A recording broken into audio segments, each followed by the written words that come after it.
Aujourd'hui, nous allons parler plus en détail du développement de la situation dans le nord de la République populaire de Donetsk. 2026. L'Ukraine a commencé à sectionner un par un les piliers principaux de la machine de guerre de Poutine. L'horloge tourne pour la Russie.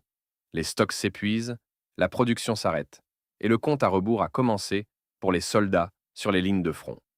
Ils mourront soit de froid, soit se rendront par la faim.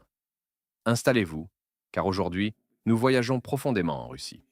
L'opération Orohen commence. Selon les images de terrain fournies par le média United 24 et les rapports de renseignement de sources locales, la situation s'aggrave pour la Russie. Sa crise logistique paralyse son armée. Ce qui se passe sur le front de Kherson entre dans l'histoire comme l'un des plus grands fiascos de l'histoire militaire moderne. Ces tas de métal coincés dans la boue, avec leurs lettres Z délavées, que vous voyez actuellement sur vos écrans, sont en réalité les célèbres unités blindées invincibles de la Russie. Mais il y a un problème. Le liquide vital à l'intérieur de ces bêtes massives, à savoir le carburant, est épuisé. Lorsque les frappes de précision de l'Ukraine ont fait exploser les convois de carburant, ces majestueux chars sont passés de machines de guerre à des cercueils métalliques de fortune pour les soldats à l'intérieur. Les derniers rapports de renseignement du média United 24 sur le terrain sont glaçants. Les forces russes sont littéralement piégées à Koursan. Ce n'est pas une simple histoire de panne sur la route. C'est la preuve de la manière dont la stratégie ukrainienne d'étranglement de la logistique a semé le chaos sur le champ de bataille. Imaginez ceci. Vous avez un char T-90 à 1 million de dollars. Vos munitions sont pleines, mais il n'y a pas une goutte de carburant dans votre réservoir. Vous ne pouvez pas avancer et vous ne pouvez pas échapper aux drones FPV que l'Ukraine fait pleuvoir sur vous. Comme l'a noté l'Atlantic Council Ukraine Alert, dans son analyse de février 2026, la machine de guerre de Poutine est enfin à court de carburant pour de bon. Mais cet épuisement n'est pas seulement dû au fait que les puits sont à sec. C'est parce que les pipelines qui transportent ce pétrole vers les lignes de front, à savoir les convois de camions-citernes, ont été chirurgicalement sectionnés par l'Ukraine. Alors, qu'est-ce que cela change sur le terrain? Comme tous les experts de guerre l'avaient prédit l'automne dernier, les Russes sont désormais coincés dans le bourbier ukrainien, face à un hiver rigoureux. Un seul convoi touché peut neutraliser complètement la capacité opérationnelle d'une division entière. Lorsque les soldats russes à Koursan ont vu les camions-citernes se transformer en boules de feu, ils ont compris que leur propre arrêt de mort avait été signé. Comme le souligne l'article de Real Clear Defense intitulé Quand la stratégie dépasse la logistique, les plans offensifs de la Russie ont dépassé sa capacité logistique à un tel point que l'armée ploie désormais sous son propre poids. Quand les chars s'arrêtent, l'infanterie est laissée sans défense. Quand l'infanterie est laissée sans défense, cette célèbre ligne défensive russe se déchire comme du papier. Mes amis, ce n'est pas une histoire de «nous sommes à court de carburant». C'est l'effondrement anatomique de l'organisation militaire de la Russie. La Russie, l'un des plus grands géants énergétiques au monde, a été réduite à un tel état d'impuissance qu'elle ne peut pas livrer un seul litre de diesel à ses soldats sur les lignes de front. Ces soldats piégés à Kursan sont maintenant assis dans leurs tranchées, attendant que les drones au-dessus d'eux apportent la mort. Parce qu'ils n'ont aucun véhicule pour s'échapper, aucune chenille pour revenir.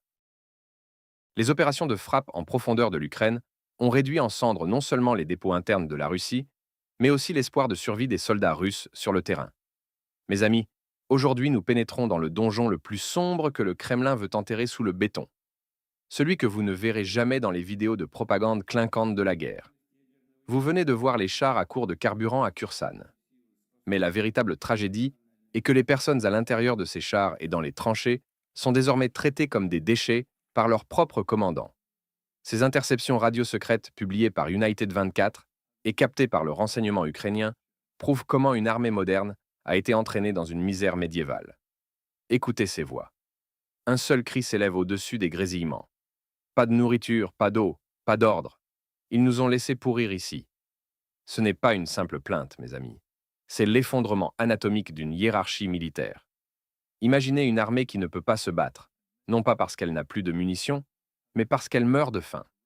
Les données de United 24 Media, de début février 2026, montrent que la crise logistique ne se limite pas au carburant. Même les besoins humains fondamentaux sont devenus un luxe. Les soldats russes supplient le quartier général par radio. Nous n'avons pas eu de repas chaud depuis des jours. Les blessés meurent d'infection. Pourquoi personne ne vient? La réponse qu'ils obtiennent est soit un silence glacial, soit le mensonge. Tenez votre position, les secours sont en route. Mais ces secours n'arrivent jamais. Pourquoi? Parce que les camions qui apporteraient de cette aide ont été transformés depuis longtemps en boules de feu par ces opérations de frappe en profondeur à 500 km derrière eux. L'analyse célèbre de Real Clear Defense, quand la stratégie prend le pas sur la logistique, pointe précisément cela. Les cartes de Poutine sur la table sont bien loin de la réalité du terrain. Tandis que le Kremlin envoie des milliers de soldats au front sur le papier, il a oublié, le considérant comme un détail logistique, que ces soldats ont besoin de 3000 calories, d'eau propre et de soutien moral chaque jour. Aujourd'hui, les soldats russes se noient dans ce vide logistique massif créé par leur propre système avant même les balles de l'Ukraine. La détresse entendue dans les enregistrements radio montre que les soldats ne font plus confiance à leur commandant, mais seulement à leur instinct de survie. Ils chuchotent entre eux: combien de temps encore allons-nous attendre? Mourir de froid ou nous rendre? La réalité la plus choquante ici est la suivante. Bien qu'elle soit l'un des plus grands exportateurs de denrées alimentaires au monde, la Russie ne peut pas livrer une seule boîte de conserve à ses soldats sur les lignes de front. Parce que l'Ukraine ne cible plus seulement les voies ferrées. L'Ukraine cible désormais les lignes électriques des usines où ces conserves sont produites, les centres numériques coordonnant leur distribution.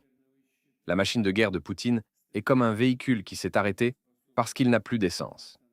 Mais les gens à l'intérieur de ce véhicule ont maintenant été laissés à pourrir dans l'obscurité glaciale créée par leur propre État. La Russie envoie ses propres citoyens au front comme des héros et a commencé à les considérer comme rien de plus que des statistiques. C'est le point où une armée est finie, non seulement techniquement, mais aussi moralement. Mes amis, aujourd'hui est le temps de comprendre que la guerre n'est plus seulement une guerre de soldats dans les tranchées, mais une guerre de ces géants silencieux à 500 km derrière les lignes de front, à savoir les usines. La stratégie d'exécution logistique de l'Ukraine a frappé le cœur même de la Russie, Tver et Saratov, comme une lance en ce matin glacial de février 2026. Tandis que le Kremlin berçait son propre peuple avec des contes de fées du genre «Mon arrière-cour est sûr», les drones du SBU ukrainien ont transformé l'un des trésors les plus précieux de Poutine, le centre de recherche de Radkinsky, en un enfer. Waouh! Vous vous dites que c'est juste une usine, n'est-ce pas? Faux. Cette installation à Tver n'est pas une usine chimique ordinaire. C'est le seul endroit qui produit les composants spéciaux du carburant, le Déciline M, qui est le fluide vital des célèbres missiles de croisière Kh-101 et Kh-55 qui pleuvent sur les villes ukrainiennes. À la suite de cette opération menée par les équipes Alpha du SBU, les analystes prédisent que la Russie pourrait connaître un goulot d'étranglement sérieux dans sa chaîne de production de missiles sensibles. Les notes de renseignement transmises par NV.UA et le Kyiv Independent révèlent clairement l'impact de ce coup. Le rythme des opérations a chuté. Si vous ne pouvez pas produire le carburant pour ce missile, ces tas de métal massif sur le pas de tir ne sont rien de plus que des statues. La chaîne d'approvisionnement à long terme de la Russie se noie aujourd'hui dans la fumée noire de Tver. Mais attendez, est-ce fini? Non. Tournez votre regard un peu plus au sud, vers le dépôt pétrolier de Balachovo, dans l'oblast de Saratov. Cette explosion massive, confirmée par Ukrinform, a embrasé le pétrole dans les veines de l'armée russe. Vous frappez les camions-citernes, vous arrêtez les chars, mais quand vous frappez les dépôts qui produisent ce pétrole, vous paralysez la machinerie militaire d'une région entière. Comme l'a noté le rapport frappant de l'ISW, ces attaques non seulement laissent la Russie sans défense, mais transforment également ses troupes en cibles exposées sur le champ de bataille. Les troupes sont maintenant passées du mode attaque au mode survie, car elles savent que tant que ces usines à 500 km derrière les lignes de front brûlent, ni de nouvelles munitions ni de nouveaux chars n'atteindront le front. La stratégie de frappe en profondeur de l'Ukraine corrode la capacité de la Russie à soutenir la guerre de l'intérieur comme de l'acide. La machine de guerre de Poutine rouille et cale aujourd'hui. Et pire que tout, il n'a ni plan, ni pièce de rechange pour éteindre cet incendie qui a commencé au plus profond de ses propres rangs. Avec tout cela à l'esprit, jetons un coup d'œil à la façon dont la guerre s'est transformée en une opération de démolition, non seulement avec des balles, mais à travers ses yeux invisibles, les drones. Dans la nuit du 9 février 2026, une telle catastrophe s'est produite à Rostov-sur-le-Don, le cœur logistique méridional de la Russie, que le Kremlin ne pourra pas se remettre des effets de ce coup avant des mois. Selon les affirmations de l'état-major ukrainien et les analyses satellites reflétées sur les réseaux sociaux, près de 6000 drones FPV ont été détruits dans un seul hangar. Oui, vous avez bien entendu. Assez de drones pour remplir un stade ont explosé avec les conteneurs dans lesquels ils se trouvaient, avant même de pouvoir être déployés sur les lignes de front. Selon les rapports de renseignement transmis par Ukrinform le 2 septembre 2026, lorsque les unités ukrainiennes ont frappé ce dépôt massif d'UAV à Rostov avec des frappes de précision, les rêves de supériorité technologique de la Russie sur la ligne de front se sont évaporés dans cet incendie. Alors, qu'est-ce que la perte de 6000 drones change sur le champ de bataille? Dans la guerre moderne, les drones ne sont pas seulement l'arme d'un soldat, ils sont aussi ses yeux, ses oreilles et son plus grand bouclier. La perte soudaine de 6000 drones signifie que l'armée russe est désormais aveugle et sans défense le long de milliers de kilomètres de lignes de front. Pour les troupes russes coupées de communication, incapables de recevoir des coordonnées et incapables de voir ce qui vole au-dessus de leur tête, le rythme des opérations est maintenant en chute libre. Les analyses de NV.UA et du Kyiv Post sont très claires.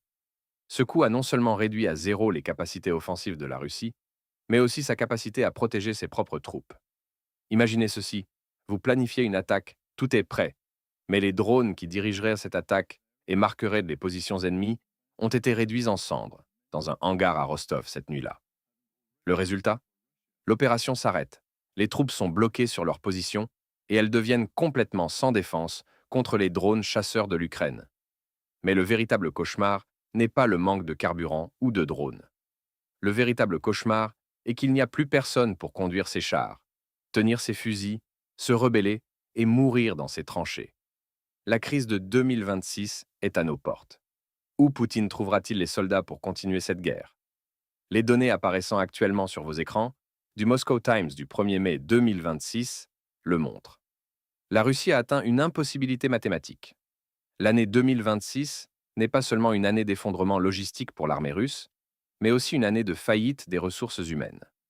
Des documents ayant fuité du ministère russe des Finances et les derniers rapports de l'ISW des 7 et 8 février 2026 hurlent une vérité. Les pertes russes sur les lignes de front dépassent désormais de loin ces taux de recrutement de nouveaux soldats. Ils prétendent recruter entre 30 000 et 40 000 nouveaux soldats sous contrat par mois. Mais la réalité du terrain est que 90% de ces soldats sont soit tués, soit blessés au cours de leurs premiers mois sur les lignes de front. Ainsi, l'armée sacrifie chaque mois assez de personnes pour remplir une ville nouvelle, juste pour tenir ses positions. Waouh! Vous vous demandez pourquoi le rythme des opérations ralentit, n'est-ce pas? C'est le point clé. Quand la logistique s'épuise, les soldats sont laissés sans défense. Vous vous souvenez de ces unités bloquées à Kursan parce qu'elles étaient à court de carburant? Si un soldat n'a ni nourriture, ni eau, et pas même un seul brouilleur fonctionnant contre les 6000 drones qui lui pleuvent dessus, ce soldat n'est pas un combattant, juste une cible vivante. Le bombardement des installations de production sur le front intérieur de la Russie, telles que Tver et Saratov, a également détruit la qualité de l'équipement entre les mains des soldats au front. Désormais, ce n'est plus de la technologie modèle 2026 qui va au front, mais des casques rouillés modèle 1950 et des radios non fonctionnelles sorties des stocks. Cette situation a tranché le rythme des opérations comme un couteau. L'armée russe ne peut plus avancer. Elles font simplement là où elles se trouvent. Et qu'en est-il du célèbre complexe militaro-industriel? Selon l'analyse d'experts digital de fin janvier 2026, les usines massives de la Russie se battent désormais non seulement pour produire des balles, mais aussi pour trouver des ouvriers pour les faire fonctionner. La population jeune meurt au front ou fuit à l'étranger pour échapper à l'économie écrasée sous les sanctions. Le ministère russe de la Défense s'est fixé un objectif de 261 000 nouveaux soldats pour 2026. Mais d'où viendront ces gens est un mystère complet. Les prisons sont vides. Il ne reste plus d'hommes dans les villages reculés, et même l'envoi de lycéens dans des camps d'entraînement spéciaux ne suffit pas. Les frappes de l'Ukraine sur les usines à 500 km derrière les lignes de front démantèlent en réalité la capacité de soutien à la guerre de la Russie pour 2026. Ce n'est plus seulement une question de gain de territoire, c'est une question de perte totale par la Russie de sa capacité à fonctionner en tant qu'armée. Mes amis, le tableau que nous voyons aujourd'hui n'est pas une coïncidence. La stratégie ukrainienne d'étranglement de la logistique sectionne les terminaisons nerveuses de l'armée russe. Le carburant des missiles à Tver, les drones à Rostov, les soldats piégés à Koursan, toutes hurlent la même vérité. La machine de guerre de Poutine rouille et s'arrête en grinçant. À court terme, les stocks peuvent suffire. Mais d'ici quelques mois, lorsque cette chaîne de production et d'approvisionnement sera complètement brisée, la Russie sera confrontée non seulement à l'armée ukrainienne, mais aussi à un effondrement logistique et humanitaire majeur à l'intérieur de ses propres frontières. La capacité de soutenir la guerre s'amenuise. Alors, qu'en pensez-vous? Combien de temps encore un empire qui est à court de carburant et de pain pour ses soldats peut-il soutenir cette guerre? Avec des usines qui brûlent à 500 km, qui à Moscou peut dormir tranquille? Discutons de cet effondrement majeur dans les commentaires.